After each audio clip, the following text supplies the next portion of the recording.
సామాజిక బాధ్యత. మనం డబ్బులు ఇచ్చి వాళ్ళకి జీతాలు ఇచ్చి సంఘటితంగా ఒక వ్యవస్థను ఏర్పాటు చేసి సమాజాన్ని బాగు చేయండి, మేమందరం మా పనుల్లో మేము ఉంటాం కాబట్టి మేమందరం పన్నులు కట్టి మీకు ఉద్యోగాలు అప్పగిస్తున్నాము, మీరు మీ ఉద్యోగాలు సవ్యంగా చెయ్యండి అని చెప్పేసి రాజకీయ నాయకుల చేతిలో అధికారం పెడితే వాళ్ళు చేసింది ఏంటో తెలుసా? వాళ్ళ ఆస్తులు పెంచుకోవడం, మన అప్పులు పెంచడం. ఎవరికైనా సరైన ఉద్యోగం వచ్చే పరిస్థితి ఆంధ్ర రాష్ట్రంలో ప్రస్తుతం ఉందా? లేదు. మరి ఎంతోమంది వాళ్ళ ఉద్యోగాన్ని వాళ్ళు సవ్యంగా నెరవేరుస్తూ ఉంటే రాజకీయ నాయకులకు మాత్రమే ఎందుకు మనం విగ్రహాలు పెడుతున్నాం? వాళ్ళు ఉద్యోగులే కదా, మనందరం వాళ్ళకు ఒక అవకాశం, ఉద్యోగాన్ని అప్పచెప్పి వాళ్ళ కుటుంబాలను బాగు చేసడానికి మనం ఒక అవకాశం కల్పించాం.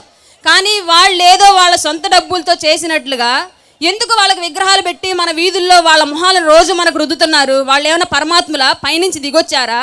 లేదా వాళ్ళ ఆస్తులు ఏమైనా మనకు పెట్టారా? నిద్ర లేస్తే ఒక